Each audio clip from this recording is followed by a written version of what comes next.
My name is Dr. Steve Farber. I was a respected and accomplished doctor. I was also a drug addict. I was trying to live in two separate, incompatible worlds, and these two worlds would crash into each other when a woman I cared deeply for died in my bed. This is Steve. He went from a life that, on the outside, most people would envy, to a descent into drug addiction that took everything from him before he could find a way out. This is his story. The first time I'd used an illegal substance was the day of my sister's wedding.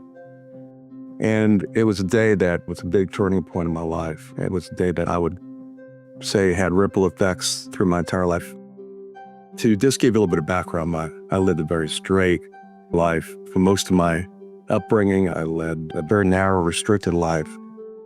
Basically, I was a nerd. And I never used drugs, never drank alcohol.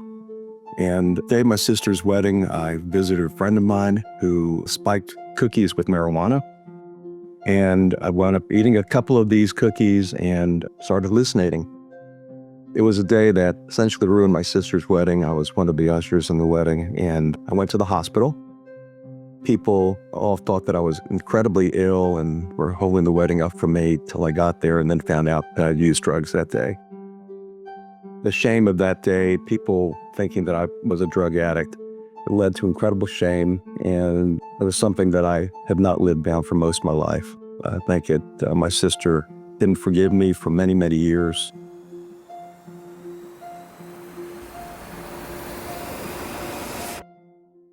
I think that filled me with a lot of shame and feelings of remorse. And if there was anything that I could do over in my life, if there was one day I could do over, it would be that day.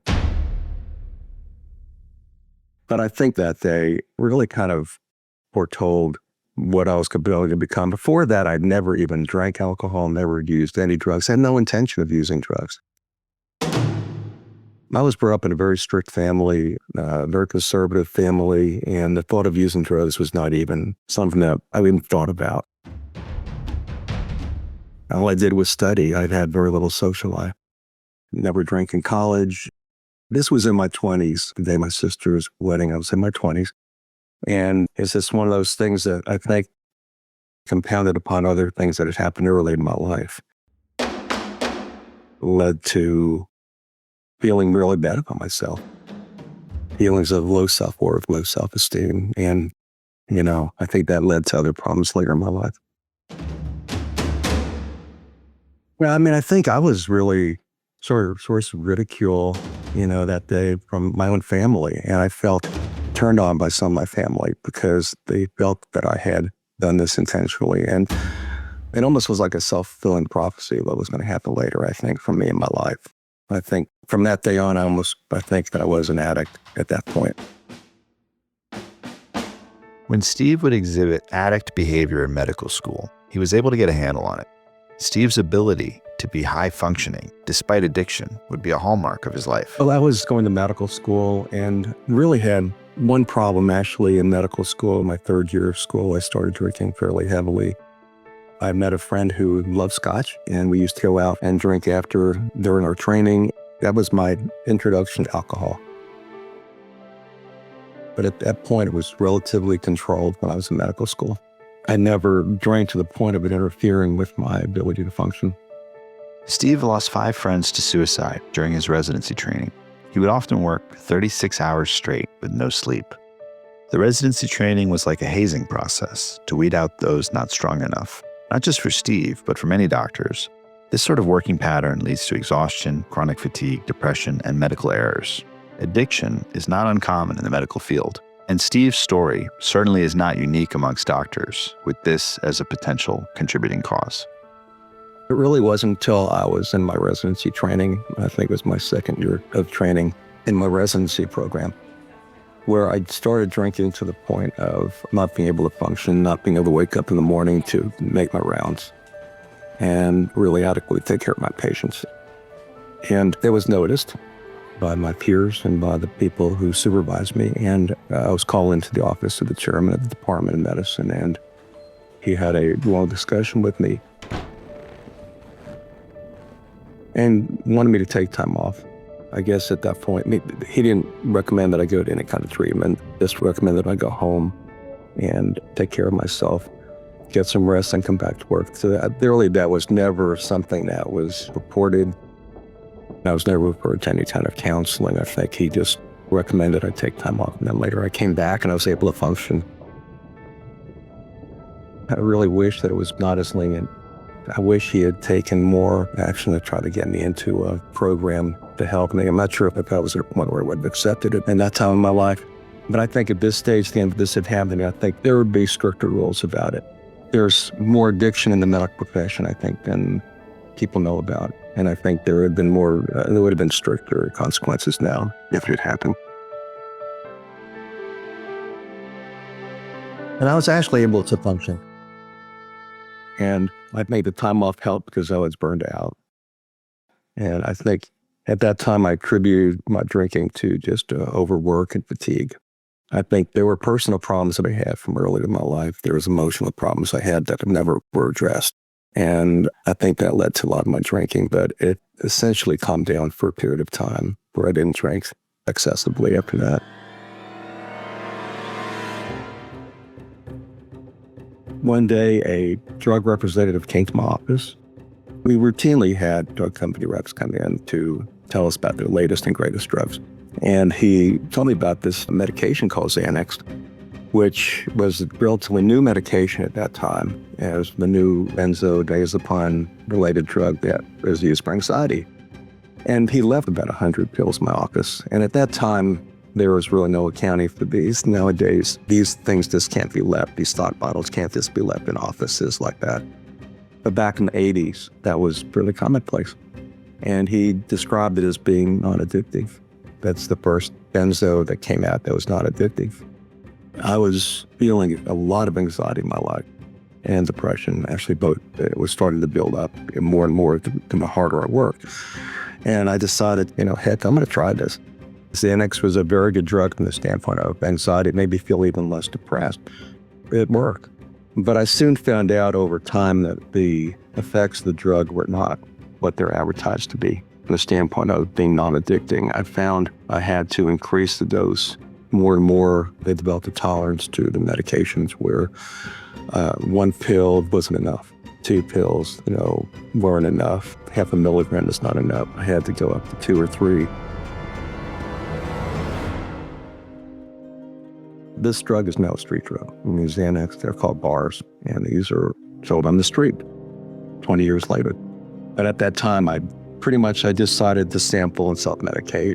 And over time, I became more and more dependent and started interfering with my ability to function, both at work and at home, and interfered with my ability to even take care of my kids. Because I was always spaced out on Xanax to where I'd miss things. I would be careless about things. Xanax definitely had an effect, and it's not a drug you can stop abruptly. When you're taking a benzodiazepine of any kind, you have to taper off the drug. And it took me about 6 months and going through a divorce to do that. If I didn't come off the drug, I was not going to be able to see my kids after my divorce. So it took a divorce actually for me to get off the drugs. That was one of the things that led to my divorce. So I tapered off the drugs so I could see my kids. It took about 6 months for me to get off the drug. Again and again, Steve would develop an addiction and find a way to either get off it or work through it. I could work my way out of any situation. I could function through anything. And there's no scenario that I couldn't beat. Essentially, there was no win scenario. And I kind of envisioned myself as a Captain Kirk of medicine in a sense.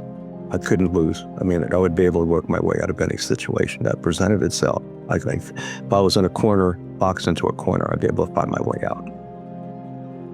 Steve often thought of Captain Kirk and the Kobayashi Maru. It's a no-win scenario, and Captain Kirk figured out a way to beat the no-win scenario, altering the rules of the test. Steve was confident not only could he be a functioning addict, but he could thrive in any situation while using drugs. He described himself, at that time in his life, as an addict who was an egomaniac with an inferiority complex. I think I went a number of years without using any types of drugs. And really, the suffering from depression and anxiety, which were mounting over the course of time. I was burning the candle at both ends of my life, working 14 to 16-hour days over the course of many, many years.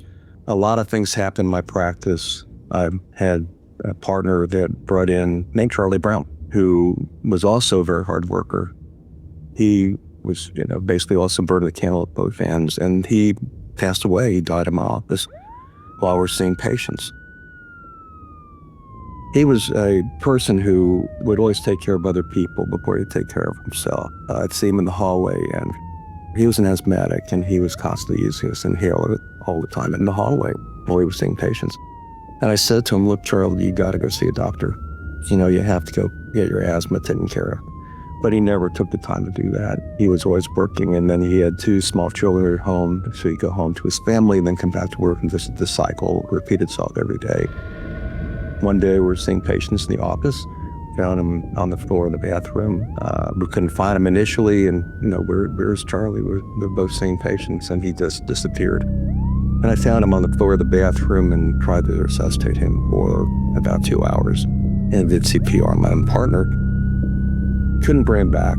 He was too far gone, and I had to be the one to go tell his wife that he passed away, and 2 small children. That was devastating to me. Losing my partner like that, I think was just something that I never really recovered from, just not being able to bring him back. And it really should have taught me a lesson about burning the candle at both ends, but it really didn't. So I think I worked even harder after that. Ironically, being a doctor seemed like a good fit for Steve's addictions. Medicine's a perfect profession for an addict. Being a workaholic is an addiction in and of itself. It's a perfect career for some people who are addicted to things and want to escape their personal problems, because the harder you work, the more you're rewarded by your patients and peers. I think a profession where there are a lot of people with a lot of psychiatric problems or psychological problems, let's put it that way, who can work so hard that they don't have to think about their issues. And I think between Charlie's death and just the depression I was suffering, anxiety, that things just mounted over time. And I got involved in a vicious cycle of anxiety and depression. I saw a lot of death in my practice. That's part of being a cardiologist. And I lost patients in the cath lab that were devastating to me. Just losing a patient is devastating. I expected a lot from myself. I expected that none of my patients would die, for example. I expected that I'd be able to save everybody, and that just wasn't reality. I just couldn't do that. That was really not in my hands. But I took death personally. A patient of mine died, I took him personally, and felt that I was a failure when my patients passed. And I beat myself up over negative things that would happen. And I think over time, I just got desperate, more and more desperate to get out of a cycle of depression and anxiety. And a friend of mine recommended that I go to a place called the Wildflower Retreat, which was a massage parlor, essentially. This visit would change the course of Steve's life.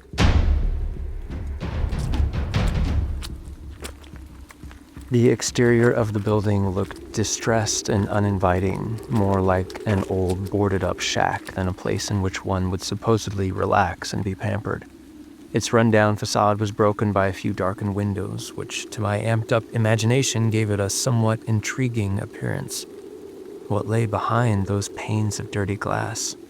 I hesitated a moment to draw one last deep breath before opening the door and stepping into a dimly lit room. The first thing my eyes focused on were a candle and an incense burner on the counter.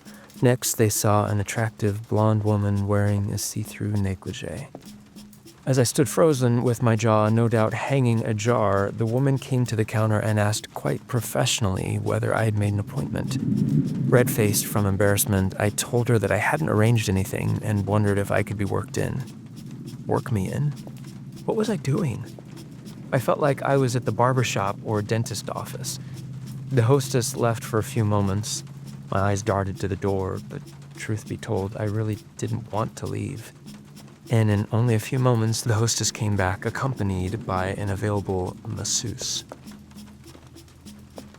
She appeared to be in her late 20s or early 30s, with brown hair and a confident look in her eyes. Her voice was soft and alluring as she greeted me, and without further ceremony, she motioned for me to follow her up a flight of stairs. I've never done this before. I'm Tara. Go in the first door on the right. By this time, I was sweating profusely, and my shirt was soaking wet. Tara led me into a small, dimly lit room, sat beside me, and laid down the ground rules as if we were about to play baseball. The heavy smell of her perfume permeated the room. To Tara, this was a business transaction, and she wanted to discuss the specifics of our agreement. I was on her home turf, and she made it clear she was the boss. You need to give me $200. Fumbling to take my wallet out of my trousers, I counted out the appropriate amount of bills. She reminded me that there was an ATM in the waiting room if I needed it. I handed the cash to Tara, feeling both anticipation and shame. Relax. Let me take care of you. My mind raced through the pleasurable moments of the encounter, but those were soon followed by a sense of guilt. What have I done? I had paid for sex for the first time in my life and put my health at risk, not to mention the fact that what I did was morally wrong, I agonized. And yet, I couldn't deny to myself that it felt extremely empowering and just plain good to have done something taboo and gotten away with it. Before I left that night, Tara and I agreed to meet again. And I irrationally told myself that another rendezvous wouldn't hurt a soul, especially if we kept the details a secret. I'll keep things discreet and under control, I told myself, and nobody will be the wiser. I didn't recognize how bad my judgment was until much later, when I realized that giving my phone number to Tara was literally a fatal mistake that dramatically changed both of our lives. I was very lucky because the week after I went there was raided by the police. And if I'd been there during that raid, I would have been arrested. Tara was intriguing to me. I met her and the situation was really basically transactional. It was money for sex. And then it became money for drugs later. After the massage, so to speak, whatever you call it, I got her phone number and we connected after that. We both hit it off. It became more than a sexual type of relationship, a transactional relationship. And I started seeing her on a regular basis. Tara called me and asked to see me that night. With little hesitation, I gave her directions to my home in an upscale neighborhood in North Houston. We planned a late-night rendezvous so that my neighbors would not become suspicious. I anxiously waited for her to arrive. Tara was right on schedule. As soon as I'd closed the door behind her, Tara gave me an embrace, set her purse down on the kitchen table, and gave me a mischievous smile that was innocent and sensual at the same time. I made her an appletini. She stood up and walked over to the fireplace, pulling off her boots as she did. Then, as my heart began to race, she put her hands above her head, playfully swiveled her hips, and shimmied her body. Come with me. As confidently as if she was in her own home, Tara walked into the kitchen. Then she opened up a plastic baggie of cocaine and made thin white lines on the counter. The Wildflower got raided When? 2 days ago. Only a week after I'd been there. Were you there? Yep. Did you get arrested? Spent the night in county. I asked if they would let me keep the handcuffs. They didn't think that was funny. My God, I thought. What would have happened if I had been there? I thanked my lucky stars for this narrow escape and totally ignored the bright red flag that was waving in my face as Tara offered me a line of cocaine. You want some? Where'd you get this? My guy Jack. You'd like him. He's a doctor like you. A cardiologist? Chiropractor. She made me feel like I was living life in the fast lane rather than in the rut that had been my home for over a year. Tara brought excitement into my life. In fact, looking back, I believe that I became addicted to the adrenaline surge I felt when I was with her. If I'd been interested in honest answers at that point, I'd have been forced to admit that cocaine already had control over my life, and there was no logic in anything I did. I was powerless over the tiny pieces of white powder I snorted up my nostrils with a rolled-up dollar bill, and I wasn't interested in stopping, in spite of uncomfortable side effects of shakiness, anxiety, and insomnia. Instead, I sped down the road even faster. Cocaine initially made Steve feel more energetic, more efficient. It was like taking Adderall for a person with ADD. It made Steve feel like Superman. He could perform his duties faster and more efficiently, and it improved his depression. He thought he had it under control, at least at the beginning. Eventually, cocaine led to using other things, methamphetamines, crack cocaine. And crack cocaine is a really horrible drug to take as far as addiction goes. It's even harder than cocaine to beat. Again, one thing led to another, and the side effects started to mount. Over a period of time, even though I thought I could control it, I was out of control. And I think it was started getting noticed by other people. I was normally a very even-tempered, in a way, mild-mannered person. I was always the one that people would go to if they're looking for somebody who is even-tempered to try to train other people. In the cath lab, they always gave me the new nurses to train because I was very patient. That all changed very quickly. I started getting angry. I started getting agitated. My hands started to shake. People started noticing that. I changed my personality. I started getting paranoid. Started imagining things that were not real. Again, I kept using. I didn't get very much sleep because cocaine kept me awake most of the night. And Tara would give me cocaine in the morning, and I'd go to work on cocaine. I think it started affecting me. My staff started noticing things that were changes in me. Again, my personality totally changed from the person I had been before. I was a totally different person on cocaine and on crack cocaine than it was. I think that we were both round pegs that couldn't fit into square holes, in a sense. We both, I think, were lost in a way, looking for something in our lives that was not attainable. And we fit together. We're kindred spirits in a lot of ways. You know, she was intriguing to me. She was a very nice person, very good person. I got to know her very well. The more time I spent with Tara, the more it became a real relationship. Does your family know what you do? No.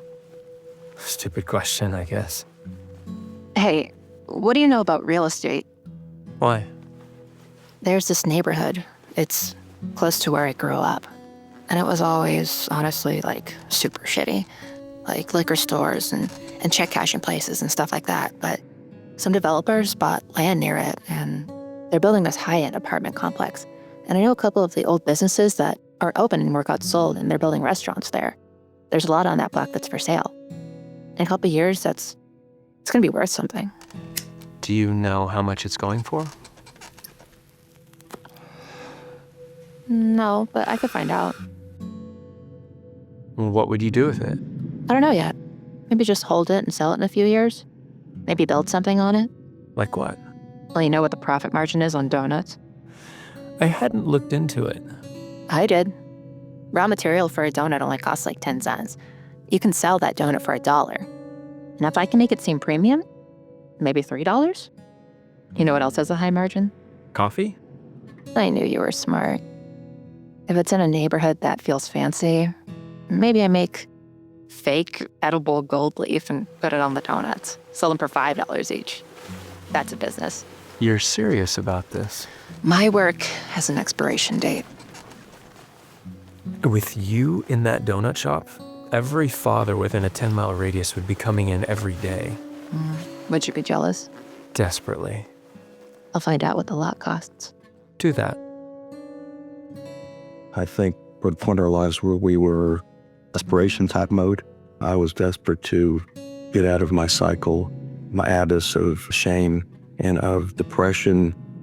I was in a sinkhole at that point in my life. It pretty much reached close to my rock bottom.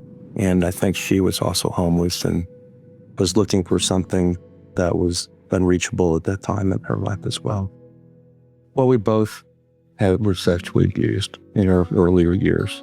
And I think we both felt shame from that. We both could relate to each other because of that and had empathy for each other because we both had gone through the same thing growing up. It affects you for the rest of your life. And you have to be able to reach a point where you can work through it, and we hadn't worked through that. But we were able to talk about it with each other. It was something that I really couldn't talk about with people. I pretty much kept it dormant in the back of my mind. It was like a cattle brand back there. It was like a hot poker that was in my brain that I just couldn't get rid of. And I think it was the same for her. We both could relate to each other on a level that neither of us could relate with anybody else. Yeah, even I deceived my closest friends. I had a really good friend named Mike, and he was closest to me than anybody else. He was not a doctor, and I could talk about anything, but this is one subject that we couldn't talk about. I couldn't talk with anybody about. I hid it, and I lied to him about my addiction as well. I refused to even talk to him about my problems using drugs at that point. And I'm not sure why. I have people constantly later say, "Why didn't you talk to me about this?" And I just couldn't. I don't know if it was because I couldn't admit my weaknesses to somebody else, or couldn't admit my shame, my guilt that I felt at that point to anybody. But I lived a double life. My whole career was like a facade covering over all the hurt and shame and guilt that I felt from my earliest years and even into my adulthood. I carried that shame and guilt and feeling dirty and unworthy, and I was always looking for love and didn't want to disappoint anybody.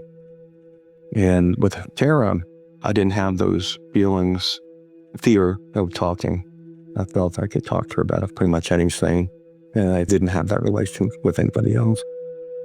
Steve's relationship with Tara would conclude in a way he could never have anticipated. That morning, I went to work. I left Tara actually in very good spirits. After a family disagreement, Tara had been asked to leave her sister's home in Houston. She called me and said she had nowhere to go and begged to stay at my house temporarily. I liked the fact that it made it easier for us to use drugs together. She usually met with her dealer during the day while I was at work, and she had fresh lines ready for me as soon as I arrived home. Things were no different from the usual when I left for work at about 7 o'clock on that particular Friday morning. Morning. Oh, hello. You're a medicine doctor? As she often did, Tara had brought me a line of cocaine on a small plate while I was still lying in bed.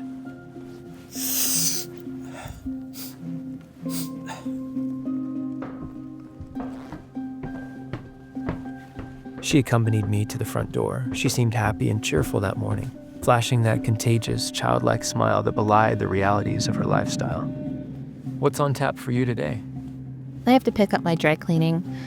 I'm going to spin by that lot and take down the number on the sign and call it. And then I'm going to take the best, laziest nap ever. Sounds great. That didn't seem at all odd to me. I knew that she hadn't slept in several days due to her heavy use of stimulants. She kissed me on the cheek. I left. I arrived home from work at about 5 o'clock in the afternoon, which was unusually early for me. Much to my surprise, my son's pickup truck was parked in the driveway. He was a student at the University of Houston at the time, and he frequently came to visit me. Normally, his pickup truck was a welcome sight, but now a flash of panic shot through me as I realized that he might have discovered that a young woman was staying with his father. Definitely not a detail I wanted my children to know. Of course, there was no way that my son would know she was a prostitute. I was worrying for nothing and being paranoid. Cocaine always had that effect on me. Still, I was nervous and uncomfortable as I opened the front gate and unlocked the front door. Steeling myself for potential embarrassment, I entered the house, expecting to find that my son had already discovered Tara's presence. To my momentary relief, the bedroom door was closed and the house was silent except for the television in the living room. My son was watching a movie and had no idea that he wasn't alone in the house. As usual, he turned the TV volume up pretty high. How could anyone sleep through all that noise, I wondered, though I was grateful that Tara apparently had. I directed a perfunctory, "Hello, how are you?" at my son, and then walked into the bedroom with the intention of telling Tara to stay in hiding or at least be discreet if she met my son. The room was dimly lit, and the blinds were closed, and all I could make out was a shadowy figure lying face down in my bed. Good, she's still asleep, I thought. This was a close call. I tiptoed to the bed, pulled the blanket down, and whispered, "Wake up, honey." Nothing. I repeated the same words a little louder. "Wake up, honey." Still no response. I tried to shake Tara awake, but she didn't respond or move at all in spite of my jostling. Fear suddenly crept over me as I realized that something was terribly amiss. As I turned Tara over with great difficulty in one of the most terrifying and sickening moments of my life, I realized that she was not breathing. Frantic, I felt for her carotid pulse but couldn't find one. Meanwhile, Tara's dark eyes stared unblinkingly into space. Shock and horror overtook me as I realized that a woman to whom I had just said goodbye a few hours earlier was lying dead in my bed. As though stung, I jumped backward from the horrible vision that was before my eyes and stared back at Tara's lifeless body in disbelief. Tara had already turned a purplish hue in the dependent areas of her body due to the stasis of blood flow. Her skin was cold and mottled. My experiences as a doctor told me beyond a shadow of a doubt that it was too late to resuscitate her and that CPR would have been useless. The presence of rigor mortis forced Tara to hold her arms outstretched in a position of supplication, as if she was reaching towards something that only she could see. Her eyes were glazed over and stared straight at me with a look of sadness identifiable even through her death mask. My God, this can't be real. I am dreaming. Please, someone wake me up. Tara looked grotesque, like a disfigured mannequin stuffed in the closet and hidden from view because it appeared too fake for a store's display window. And yet, as I paced frantically around the room, it seemed that her stare followed me everywhere. The whole scene was surreal. I knew that I would wake up if I screamed loud enough, and that this death scene would turn out to be a terrible nightmare. When I realized with an overwhelming feeling of helplessness that the current moment was indeed reality, I numbly looked at the scene around the deathbed. There was a bottle of rum on the nightstand, and Tara's purse was on the floor surrounded by its contents. They included, I saw as I flicked on a lamp, about a half-dozen open pill bottles and an empty bottle of cough medicine that I myself had prescribed for her the day before. I picked up the bottles and read the names of the medications: pain pills, sedatives, an antidepressant, and a bottle of sleeping pills. Tara must have taken them to counteract the effects of the cocaine that she had consumed the night before. I'd seen her inhale an entire 8-ball, and while I was asleep, she was likely to have consumed more. I wondered how much she could have taken last night while I slept and today while I was at work. I read the names of 3 different doctors on the prescription labels, and I was shocked to see that she had been getting these medications from so many doctors besides myself. I didn't recognize their names. Until that moment, I had been unaware that she was seeing other physicians and that she was receiving prescriptions from them as well as from me. Tara loved to wear my t-shirts. Today, I saw she had decided to wear her favorite, one she loved so much that I'd given it to her to keep. Ironically, horribly, it said in big bold letters, "Trust me, I'm a doctor." At that moment, I fell apart, and my son walked into the bedroom and saw me on my knees sobbing next to Tara's body. His face turned ashen as he realized what had happened, if not why. It is a scene that will haunt me for the rest of my life.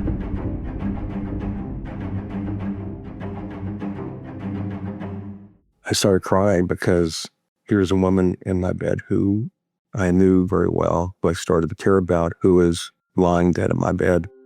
After I found her, I called 911. The ambulance came. The police came soon after and started doing a search at my house. All the neighbors were out in the street watching what was going on. So with the police cars, they took Tara's body out of the house. And the fear is, what would my son think about me? What after effects would this have on my son? I was afraid for him, and the police questioned my son and me about her death and what led up to it. And I was really concerned that they were going to find cocaine in my house and arrest me for using cocaine. Tara and I would use the cocaine and put it in the safe in our closet. The police came and searched. There were no piece of cocaine lying around. Tara must have cleaned that up before she went to bed.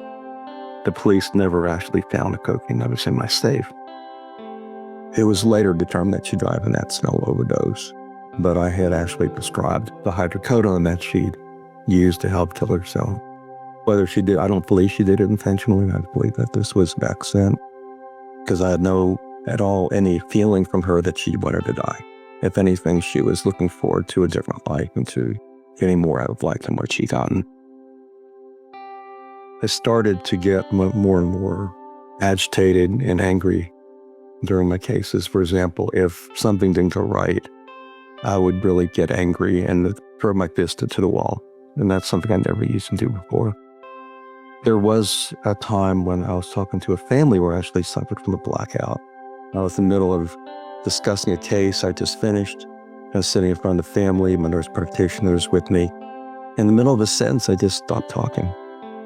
And I was in a state of basically totally being out of it and blacked out. I was sitting there, I didn't fall on the floor, I was just sitting there staring straight ahead, and my nurse practitioner said to me, "Dr. Farber, what's going on? Please wake up, please wake up." And then I woke up to see the family staring at me in disbelief. What is going on with this doctor? That we just put our trust in you to take care of our family member. And here you're talking to us, and suddenly, you stop talking, and you're just in a state of staring at us and not saying anything. So I could tell at that point in time, things were starting to fall apart in my life. Steve's employees would ultimately stage an intervention. They came into my room and told me that they knew what was going on, and if I didn't quit using drugs and go to rehab, that they were all going to resign. One of them actually came to me and said that she was going to report me to the medical board if I didn't quit. That was one of the things that led to my going to Talbot Recovery Center the summer 2006. They knew what was going on, and one of them told me something I'll never forget, which was, "Dr. Farber, I'll never, in your current state, refer my family member to you." That hurt me tremendously, because to hear that from somebody who I worked with was very tough to hear. And the reality started hitting home that this was really something I needed to address. So I half-heartedly addressed it at that point. And I think part of that was just to help them basically feel that I was going to do the right thing, and to, basically keep them working with me. So I decided to go to the Talbot Recovery Center after that, which is a place where a lot of doctors went to. I really did it secretively. I didn't want anybody to know about it, so nobody other than my office staff knew what was happening. So I took a leave of absence. It was really, again, to pacify them more than to really seriously try to recover. When I was in Talbot, I half-heartedly worked the program. I went through the motions. I was never really serious about it. I got homesick, decided after 2 weeks I was going to leave. Went back thinking, well, okay, I can control this situation, and I was totally wrong. I was not ready at that point in time to really address my issues. I don't think I'd hit my bottom yet. The bottom was losing my license. Tara's death led directly to Steve losing his medical license.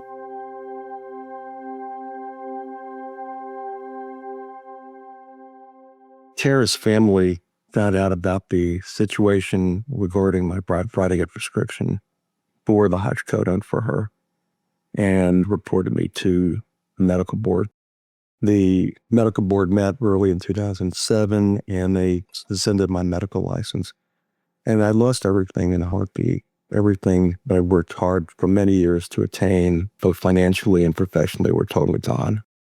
And it took losing my license to really make me realize that something had to change. That was my bottom, losing pretty much everything that I'd had. And I'd worked really hard for it. After I lost my license, I went to the recovery center. I realized that I needed to address the issues that I'd had dealt with for many years, but I camouflaged behind my career. And those issues primarily related to my depression and burnout. I went to a clinic called Menninger Clinic, which is a dual diagnosis facility. And Menninger Clinic forced me to peel the onion, as they described it, and peel back my ego, peel back my defense mechanisms, and made me realize that what was really behind all this situation to begin with, and really take the time for myself to really address my issues that have been festering for many years.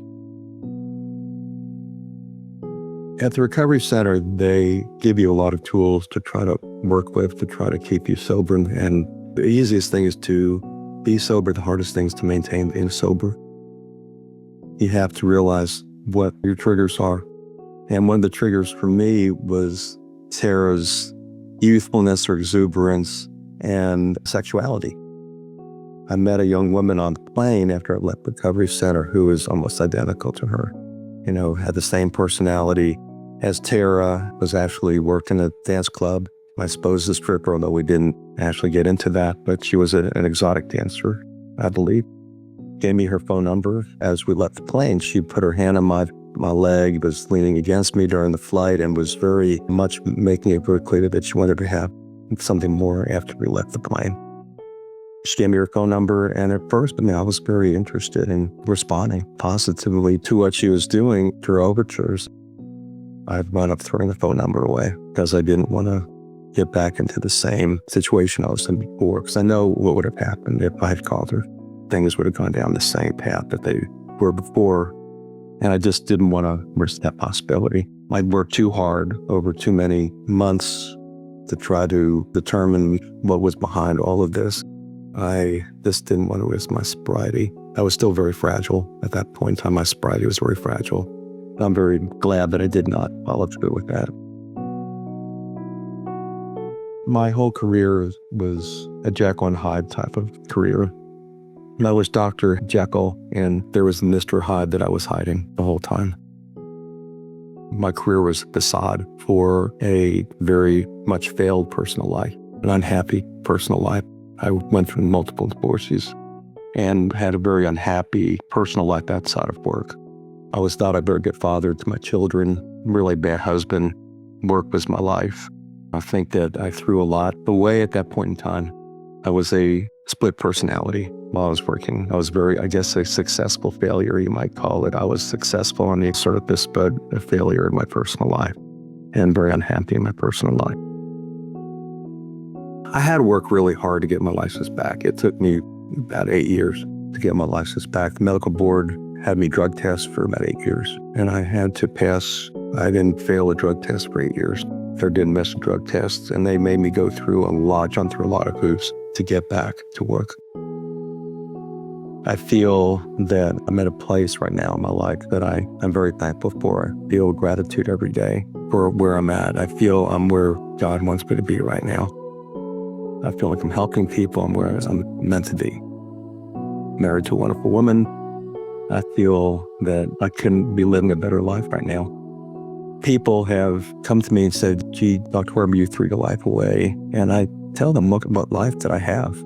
I had a miserable life at that point in my career, and my life was extremely unhappy. So I don't feel like I threw my life away or threw my career away. I feel like I threw away a lot of guilt, shame, and unhappiness, and was able to create something much better.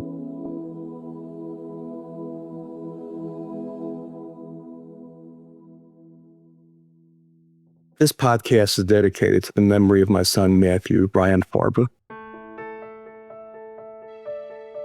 The National Mental Health Hotline is available 24/7 just by dialing 988 from your phone. And for healthcare workers suffering from burnout or just in need of mental health support, the Lorna Breen Heroes Foundation is a great resource. More information and links are in the show notes. Allegedly is a production of Voyage Media. The series is produced by Nat Mundell, Robert Midas, and Dan Benamor. This episode, As Sick as Our Secrets, is based on Steve's book of the same name, which is available on Amazon. A link is in the show notes. Executive produced by Dr. Steve Farber. Directed and story produced by Alyssa Goodman. Written and directed by Dan Benamor. Edited, sound designed, and mixed by James Scully. Original music by Derlis Gonzalez. Starring Jonathan Regier as Steve and Veronica Warner as Tara. If you're enjoying the show, please leave us a 5-star review on Apple Podcasts or anywhere you're listening, and subscribe now for future episodes.